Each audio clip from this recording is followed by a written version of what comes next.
Hello, everyone. My name is Lina Rugova. I am with Atlas Start LLC. I'm based in San Antonio. I service pretty much the entire United States. I have an office in New York and I have an office in San Antonio. I do a lot of virtual services. I primarily specialize in business management, so I provide a lot of business consulting. And majority of my clients are healthcare physicians and wellness providers. I have been in healthcare for over 10 years and have been doing a little bit of everything from billing to collection to management and accounting and practice management for 15 years, specifically for healthcare. And on the line, I have with me is the great attorney in New Jersey, Gina Campanella. So I'm going to let her introduce herself. Thank you so much, Lina. I appreciate it. My name is Gina Campanella, and I am the principal and founding attorney of my law firm, Campanella Law Office. We are based in New Jersey. However, I have offices in New York and New Jersey. I'm also licensed in Vermont, Pennsylvania, and the District of Columbia. And as far as federal matters are concerned, such as telehealth, telemedicine, Stark, anti-kickback, HIPAA, things of that nature, I do work throughout the country. And I lecture throughout the country on many of these issues as well. My practice focuses on three main areas: business law, healthcare business law, and residential and commercial real estate.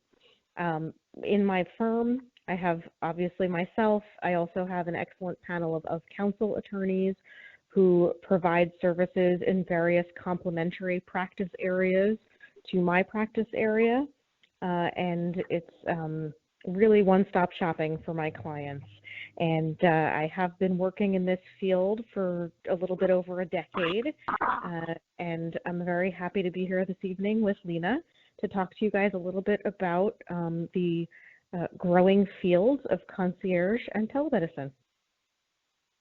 Yeah, so that was a topic that's been going around, and I know a lot of my clients were interested in it. And after doing some research, and Gina and I thought this would be a great thing to bring as throughout the country. It's just being slowly introduced into some practices.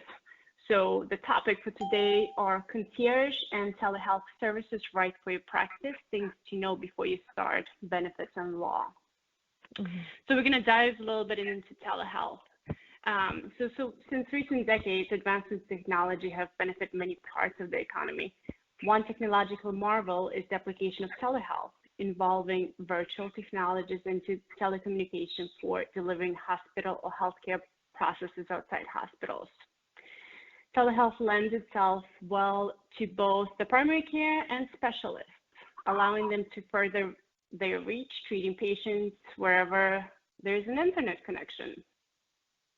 The process majorly applies to communication and information technologies and is part of telehealth. According to the World Health Organization, offering elderly virtual care is an example of telehealth, allowing care delivering outside hospital facilities. So an instance where your practice could be in the middle of nowhere or hardly accessible or not accessible to elderly or disabled patients, you can implement telehealth. The eHealth application also enables medical professionals in distant places to get the assistance from other experts regarding patients' referrals, care, and diagnosis. The Health Resources Services Administration defines telehealth as the use of electronic information and telecommunication technologies to support long-distance clinical health care, patient and professional health-related education, public health and health administration. Technologies include video conferencing, the internet, store and forward imaging, streaming media, and terrestrial and wireless communications. Telehealth, however, is very, very different from telemedicine because it refers to a broader scope of remote healthcare services than the telemedicine. while telemedicine refers specifically to remote clinical services. Telehealth can refer to remote non-clinical services, such as providing training, administrative meetings, and continuing medical education in addition to clinical services. So the benefit of it, of course, is you can be sharing information with outside of the providers, not reachable to you immediately. So the old ways we used to do is to pick up a phone, try to chase after a provider, try to find them, try to send information via email, as we now know it's HIPAA, against HIPAA compliancy. So with the new EMRs that are out there, not everyone has access to the same EMR, for the exception of hospitals where they could be using eClinical or any of the bigger EMRs, EHRs systems. So now it's much easier to implement telehealth and have consultations with your patients right from your computer, just a touch of a mouse and a keyboard. A patient doesn't even need to come into the office, especially if there is disability or any other obstacle on their way. In telemedicine, there are only remote healthcare operations, while telehealth adds clinical services to continue medical education. Telehealth benefits not only telehealth benefits not only apply to patients but also doctors and healthcare facilities. One advantage is the patient gets better outcome through the first accessibility to healthcare experts. The technologists reduce the hassle of the readmissions and unnecessary admissions, giving individuals better front of managing their healthcare conditions. Another benefit relates to finances, where patients can remain in their health facilities without the need to transfer, hence they're retaining the revenue. So patient could be in one hospital and be consulting with you while patient is in Chicago and you could be in Minnesota. Also, healthcare experts benefit from pay when they access teleconsults for patients. I don't think a lot of providers actually know, and I had to do extensive research on this, and many of my providers were asking me whether you could get paid for telehealth, and yes, you absolutely can get paid for it. There are specific codes assigned to telehealth for as long as you implement them in the right way, and everything you do in telehealth as you do face-to-face applies to the same concept. You chart, you note, and then you send a claim to an insurance. From the American Telemedicine Association's point of view, telemedicine as well as telehealth are both all about transmission of still images, patient consultations through video conferencing, patient portals, remote control and monitoring of vital signs, continuing medical education, patient-focused wireless application, and nursing call centers, and many, many other applications. Based on the research by the Marks, approximately 50% of healthcare facilities applied healthcare since 2013. Now, it seems a lot, but it just depends on who did the survey and where it came from, and to my understanding, not a lot of providers have implemented this. I've seen a lot on the East Coast and West Coast, but as far as the Midwest and South, it's still an unknown factor. So we have, I know Gina has a lot of great points about the law. So we can talk about the law before we get into talking about concierge services. So there's a lot of, and not a lot of providers know, but absolutely some about which states are, where they're eligible and not eligible to this, with which insurances they can and cannot charge. They don't know if Medicare reimburse, but actually that was the main question, that whether Medicare and Medicaid pays for this, since this is not a face-to-face. But in some states, there's actually eligibility, and I'll have Gina talk about the law about it. Yes, absolutely. Thank you, Lina. I like that you circled back to payment. Because that's kind of exactly where I typically start. And thank you for that thorough background about telemedicine, telehealth, and really the differences between the two. And I always like to talk about telemedicine in conjunction with concierge medicine, because from where I sit, what I assist a lot of my clients with is really innovating their practices to, become really modernized with our modern society. You see things now, you see advertisements on television for therapists on your cell phone, things of that nature. And this has really been a way through telemedicine and concierge services that my clients have been able to reduce the overhead costs and increase the services that they're able to provide and, quite frankly, get paid for in their practices. So states can select from a variety of HCPCS codes to utilize in order to permit individuals in those states, physicians and providers, to bill for telemedicine services. Some examples of these are T1014 codes or Q3014 codes. And then there's various CPT codes and modifiers, typically in the GT, U1 to UD categories. And these are all utilized to identify, track, and reimburse for telemedicine services. Now, I would be doing you a disservice if I told you or I represented that I know everything about how to bill for these services or what codes to use, but I do have kind of that overview. I have a billing and coding expert that works with my practice that when my clients are setting up, trains on how to bill and how to get paid for these things. But the most important thing that I want my clients to know is, yes, you can absolutely get paid. I think Lina and I are really in the same boat for that. A lot of our mutual clients don't realize that this is a growing area of practice that you can absolutely get paid for. So what I really like to focus on is, in order to qualify for these reimbursements that are available and are out there, what do you as physicians and providers have to do? Okay, there are federal requirements for efficiency, economy, and quality of care that have to be met.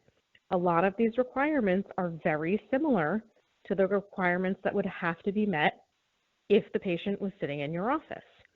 So if the patient's sitting in your office and you're providing unnecessary care, or you're sitting with a patient for an hour that really only needs 20 minutes of your time, or you're providing care that is of such poor quality that you might as well not be providing care at all, you're not going to get reimbursed by any third-party payer, government or private, if the patient is sitting in your office. And it works the same way for telemedicine. So with telemedicine, you really just have to be cognizant of the fact that all of the same rules apply, as if the patient were sitting there face-to-face with you, as far as what quality, efficiency, and economy of services and care have to be met. Okay, states do have the option and the flexibility. This is for federal payment programs that are managed by the states. Okay, states do have the option and flexibility to determine whether or not they're going to cover telemedicine, what types of telemedicine to cover, where in the state it can be covered. Okay, so there are some states that have very large bustling cities in one area of the state, but then they might have incredibly remote rural areas in another area of the state. They can say, we're not covering telemedicine in the city, but we are covering it in the remote rural area. The states do have the right to say that. They do have the ability to determine how it's provided, what types of telemedicine practitioners, physicians, or providers can be covered or reimbursed. So they can say, okay, a physician providing telemedicine will be reimbursed, but let's say a PA or a nurse practitioner providing telemedicine will not be reimbursed. The states do have the ability to make that differentiation. And then they also do have the authority to determine how much to reimburse for telemedicine services, with the only limit being that these payments cannot exceed the federal upper limits for federal payment on programs. Okay, States also have the option and the flexibility to determine if they are going to reimburse telemedicine at the same rates as in-person equivalent services, or if they will reimburse at different rates. So what does this mean? This typically means most states right now that I have assisted clients in and worked in will reimburse telemedicine at the same rate as in-person services. They feel it's 6 of one, half a dozen of the other. The service is the service. It's being provided. It doesn't really matter if it's being provided telemedicine or in person. Some states that may want to encourage utilization of telemedicine may decide to reimburse telemedicine at a slightly higher rate. Some states that want to discourage the use of telemedicine, they have the ability to determine to reimburse telemedicine at a slightly lower rate. And I think that this is particularly going to become important, and we're going to see this happening more when we have states that have enough physicians and don't have a shortage of care, that now all of a sudden physicians who are residing in other states can start providing telemedicine services in states where they don't live and otherwise would not physically be able to work. Now, it's not, licensure is a separate conversation. You do have to be licensed in every state where you're practicing. But, there are many physicians who do have licenses in various states.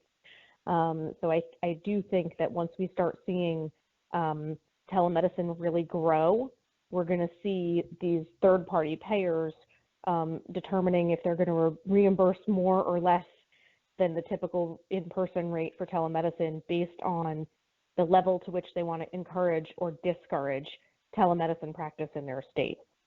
Okay, so now getting back to the issue of licensing, you must be licensed by your professional state board in every single state in which you are delivering telemedicine. And for the purposes of telemedicine, the state in which the patient is sitting at the time the treatment is being rendered is the state in which the care is being rendered. Patient residency is completely irrelevant. I have a very large client base that's in psychiatry and psychology in the state of New Jersey, and a lot of those clients serve college students. And they ask me all the time, can I continue to treat my college student patient who goes to college out of state? And right now I have to tell them, unfortunately, unless you are also licensed in that state, no, you can't.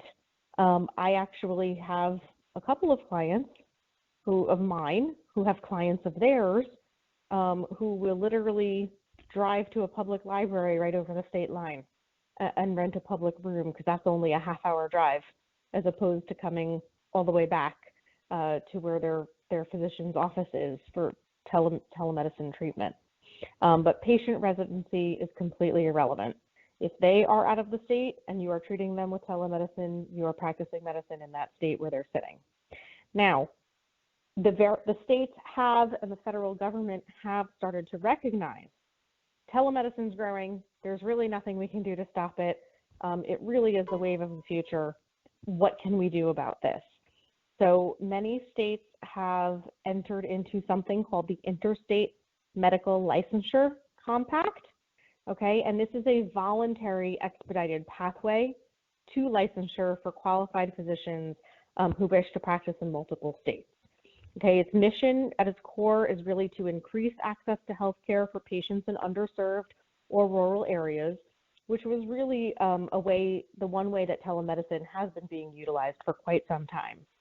Okay, and the idea is we want to make it easier for physicians to obtain licenses to practice in multiple states, and this does so by enhancing the ability of states to share any disciplinary and investigative information. So right now, 29 states, including the District of Columbia and Guam, are all participating in the Interstate Medical Licensure Compact, the IMLC. And if you want to find more information about this, the website is very simple. It's www.imlcc.org. As in Interstate Medical Licensure Compact, but there's an extra C in there. And you'll see right on the home page, there's a whole map, okay? And essentially what this does is it doesn't automatically mean that you're licensed in all the 29 participating states.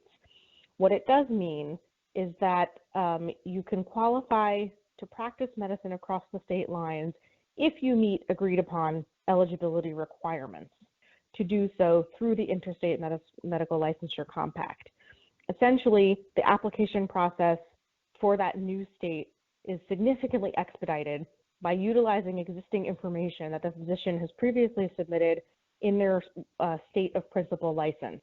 And that's something that they actually use as a defined term in this compact, SPL.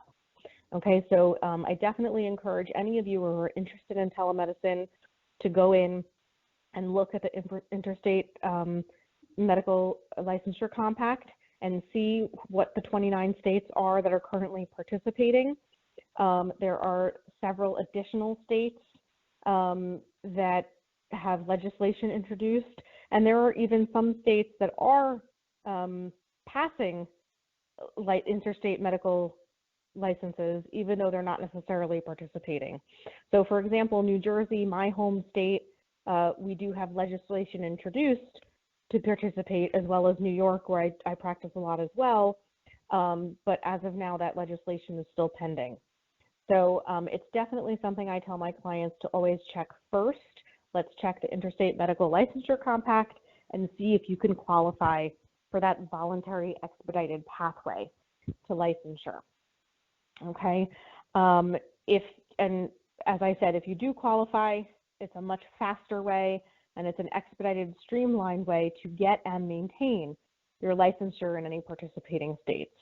And the IMLC actually estimates that approximately 80% of currently licensed physicians nationwide do meet these requirements. So it's not like it is a ridiculously high threshold that discourages participation. It really does encourage participation. Okay, so like I said, your SPL, your state of principal license, that's the state that's going to be giving the information to all the other states.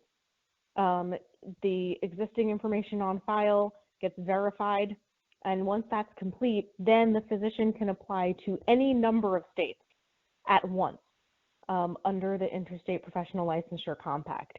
So that's the streamlined aspect. So those of you that are listening now, okay, Gina, get to the good stuff. What are these eligibility requirements? Essentially, you have to hold a full unrestricted medical license in a compact member state that is available to serve as a state of principal licensure, and you must have at least one of the following. Your primary residence is in the state of principal licensure.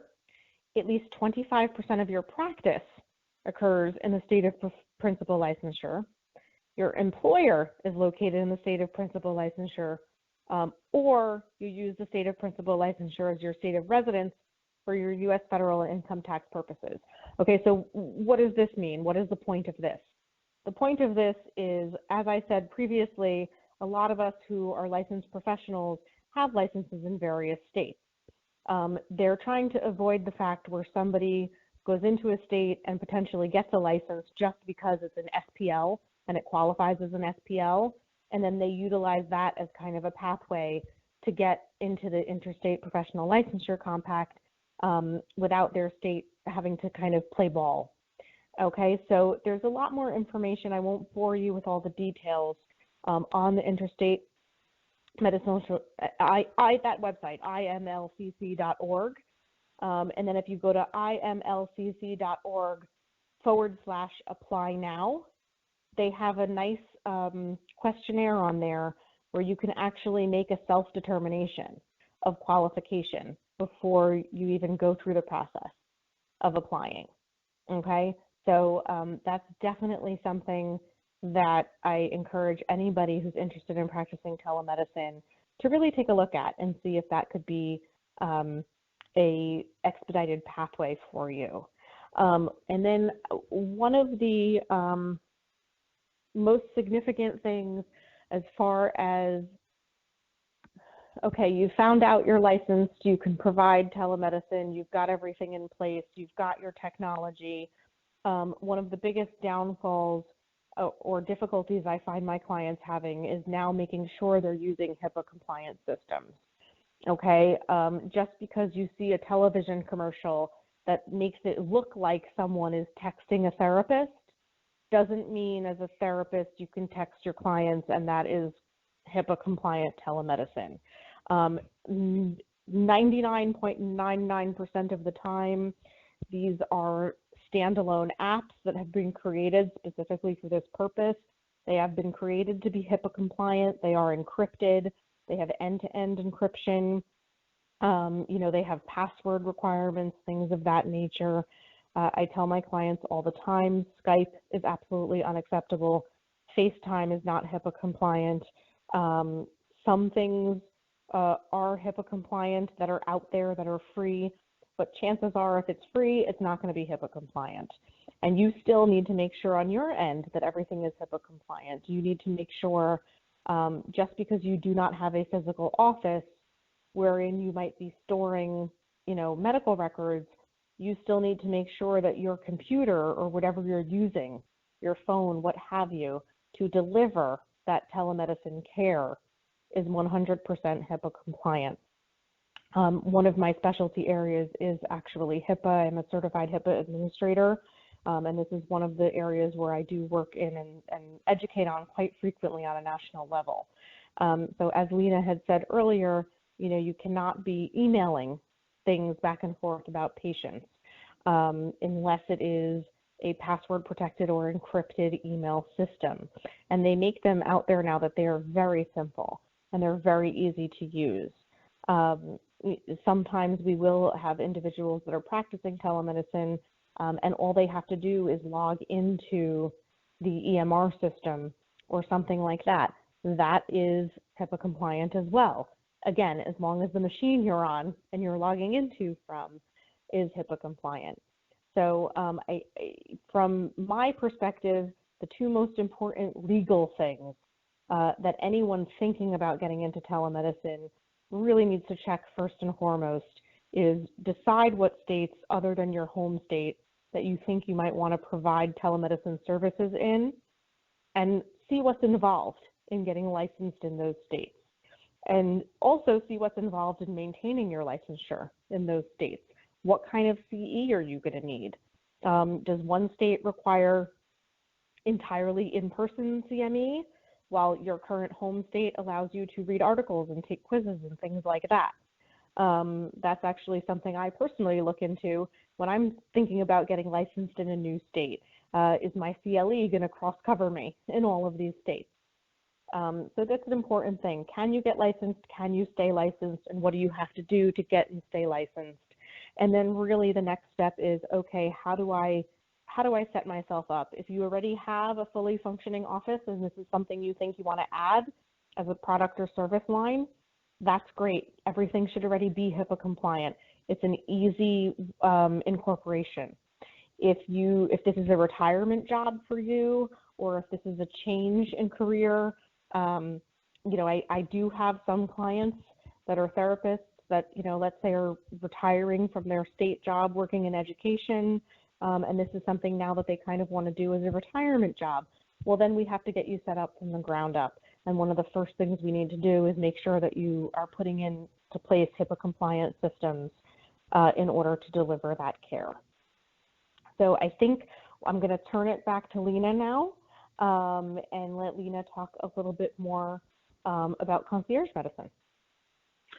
Yeah, and so I just thought we'll touch basics of the benefits of telehealth, right? So providers save time by providing telehealth, converting the hours spent traveling to hours spent seeing patients. Practices become more sufficient by seeing digital patients.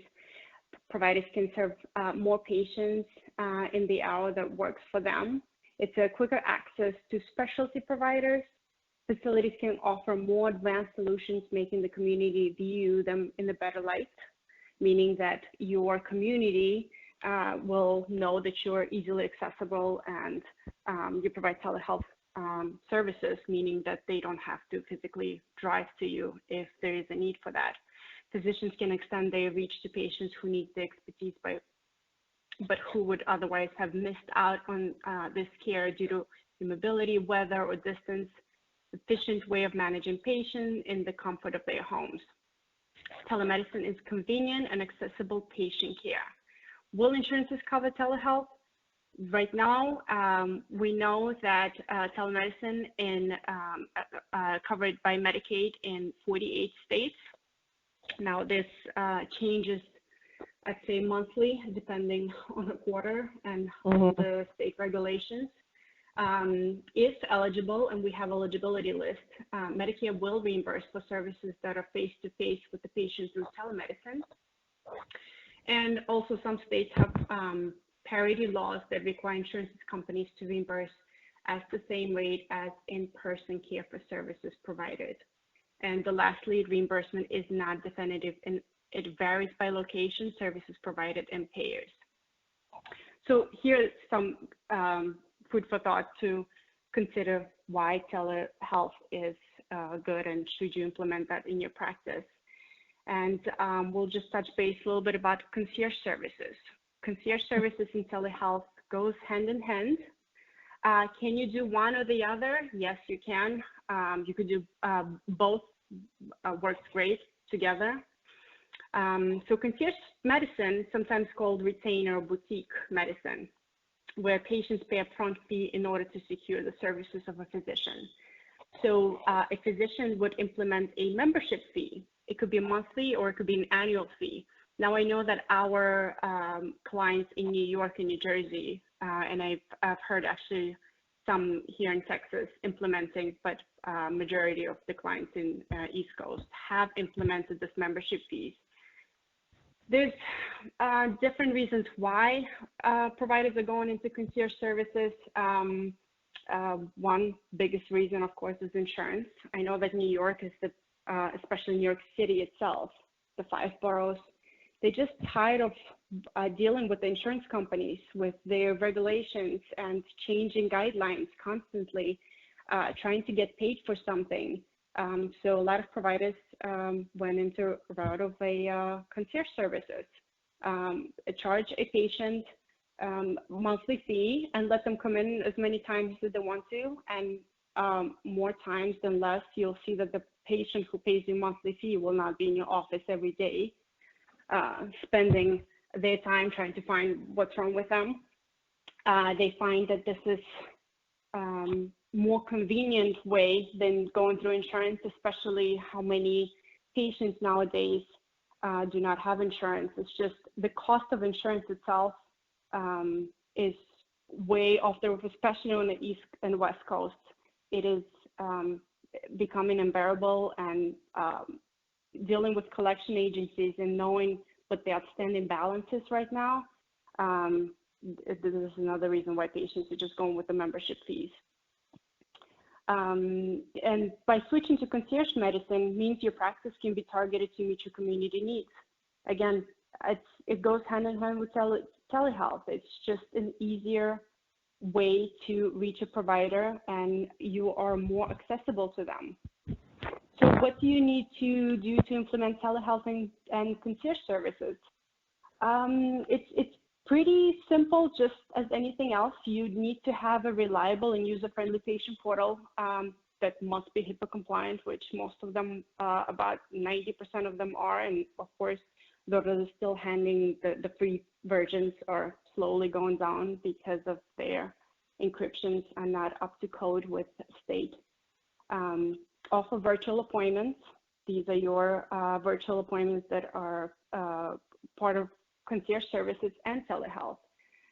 Make sure you have a reliable video solution system that is HIPAA compliant. And the most important thing in any practice is your friendly and reliable staff, that they know what to do and how to operate and how to reach your patients. And pretty much any remote technology like apps. There are so many apps out there that now offer, that help you with your transition to concierge or telehealth. So those are the few things that we wanted to talk to you about. Gina and I have a whole list that we put together. So if you are interested in learning more I've worked with few practices on East Coast implementing telehealth and concierge services. And Lina, I just want to jump in just a couple issues that I held back to after you had given that little introduction on concierge medicine. The most important legal things that you want to make sure that you address if you are interested in developing a concierge practice, you always want to make sure you have written contracts with your concierge patients, and it should describe in detail the fees that are being paid and exactly the services that are going to be provided, and then any additional fees for additional services. That's one of the big ways that clients avoid that trap of perhaps setting the fee too low. Yeah, you know, and then you do potentially have that patient that maybe is in your office every day or does get sick beyond what you're able to provide in that concierge fee. And then also you want to just be careful that if you don't choose to opt out of being a Medicare provider, you want to make sure you look at those specific rules and regulations, and you make sure that you're not violating any of your participant contracts in becoming a concierge provider. Yeah, there are many agreements that go together with this whole package of telehealth and concierge services. And transparency is what you should provide to your patients. Don't be afraid to have your fees listed on the website. Don't be afraid to share this information, because it just shows, it helps you build the trust with your community. Specify exactly what it is you do, what you charge for, what your fees, so that they know what to expect at the end of any appointment, what is included, what's not included, and make sure it's all written down with patient's consent. And another thing is the consents. Consents is something Gina and I have been working for over a year, building consents for providers and the importance of it. So I will end on this note, and I'll just leave my phone number, and Gina will leave her phone number and some contact information. If you need help with anything, you can reach me at 929-274-1540. I have a website. It's atlasstart.com. And my email is Lina, Lina, at atlasstart.com. I'm sure Dr. Tony will list that information, and Gina. Yes, absolutely. Yeah, thank you all for joining us this evening. I hope that you definitely got a good overview of these two different emerging areas of medical practice. If you have any questions after this evening, or you'd like to touch base on anything that we talked about, I can be reached at 201-891-3726. My website is glcbusinesslaw.com, and you can email me at Gina, Gina, at glcbusinesslaw.com. Thank you all so very much for your time this evening. Thank you. All right. Oh, man, awesome preview on a lot of things the doctors were asking about with this teleconferences and going into the concierge membership fees. It's been a major thing that they were asking about on the community back and forth. Just an awesome presentation, first one we've ever had on this. I gotta lead with a couple questions for the doctors, and maybe this goes to Gina. Gina, do we have to notify our malpractice insurance on teleconferences, or what's the liabilities of a malpractice just on a virtual or something like that? Have you came up with again like that?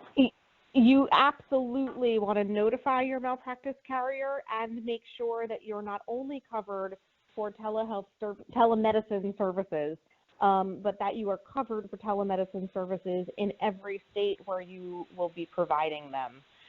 If you have a professional liability policy for services provided, let's say in the state of New Jersey, and it either does not include telemedicine services, or it doesn't include services that are out of state, you absolutely want to make sure that you check with your professional liability policy to see if those are covered, and if not, obtain an additional policy to cover those services. All right, doctors, you heard it from the best New Jersey business law attorney that is on our presentation tonight. I know a lot of docs, especially, I've been out 38 years, this would be a hard challenge transition because we're so used to seeing everything and diagnosing everything in person that it's like, if I talk to somebody through virtual on a telehealth, to talk to them with a consult and exam and give them any recommendations, it would just feel like I wasn't all there, physically. But these newer docs coming out, the new young pups we call them these days, this is all social media. That's all new to them. They all are putting it in their offices, and it's just so cool to see. I mean, they're all personal injury a lot, and you can actually have your established patients be in a hospital bed and virtually make an appointment with you on a teleconference. Exactly. How about that idea to get into your office while they're already being serviced in a hospital or urgent care? So there's an ideal right there to bring your own patients back to you in an accident case. Lina, do you set up these things for the doctors, I guess, or do you have references that you can set all this up for their offices, I guess? Yes, I do. Okay, great. Like I said, Gina and I have put together a document that will have pretty much outlined everything we spoke about today and a lot of great resources. So if you do have any questions, you can email us. We can shoot you that document so that you can reference to any of the conversation we had. All right, great stuff. And already the event team's got pretty much got Lina's number up at 929-274-1540. Is that Eastern Standard Time, I would think, Lina? I am actually in Texas, so it's Central. But because majority of my clients are in New York, I'm pretty much used to both New York and Eastern Standard and Central. Okay, great. Because we usually list the time zones. We have so many doctors that are in all these different time zones. They don't want to call you at 5 a.m. in the morning. but our doctors here, doctors, after doing these for 5 months, you will need to courtesy text, please, the professionals, because they are busy people. Exactly. Yeah, let them know you're the PI Dr. Elite members, and they'll get back with you real quick. And also, the website has been posted already. That is www.atlasstart.com. It's ATLASSTART.com. You'll see a nice picture of Lina there as you click onto that.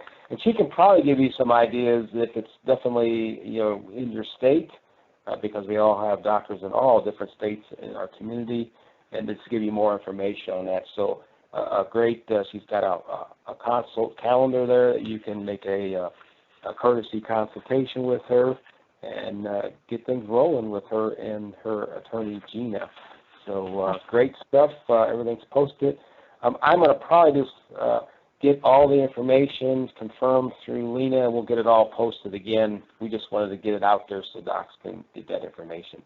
To remind the doctors that are all still on, we were talking to our professionals, Lina Rugova and Gina Campanella, who's an attorney in New Jersey, and Lina, who specializes in business strategies, and we were talking about teleconference, health care, and concierge membership type business professionals. And these are for the doctors who a lot came on late, and we had to mute you out. So for the recording, it is recorded, as always. In a couple of days, you'll get the recording. So don't fret. You'll get all the information, all the websites, all the contact numbers. Okay, ladies, do you have any more to add? If not, we'll get them back to their families and get them back to the wild and crazy rest of the week here. No, I think this is it. And again, if you have any questions, just reach out. Okay, great. Absolutely. Thank you all for your time, and always happy to answer questions. You bet. And we want to appreciate Lina and Gina for your time away from your families and things you could be doing to advise our doctors, help them out in not only the patient care, but success in their practices. All right, Dr. Tony is here, the administrator. We're going to let you go for the new week. and just let's get out there and make it happen, and make sure you have any interest in this. We'll get that information out on the community. So with that, Dr. Tony, your administrator and founder of the PI, Personal Injury Doctors Elite Community. Hey, this session is now ended. Have a great week, great evening. Thanks again, Lina and Gina. Thank you. Good night. Thank you. Bye-bye. Bye-bye.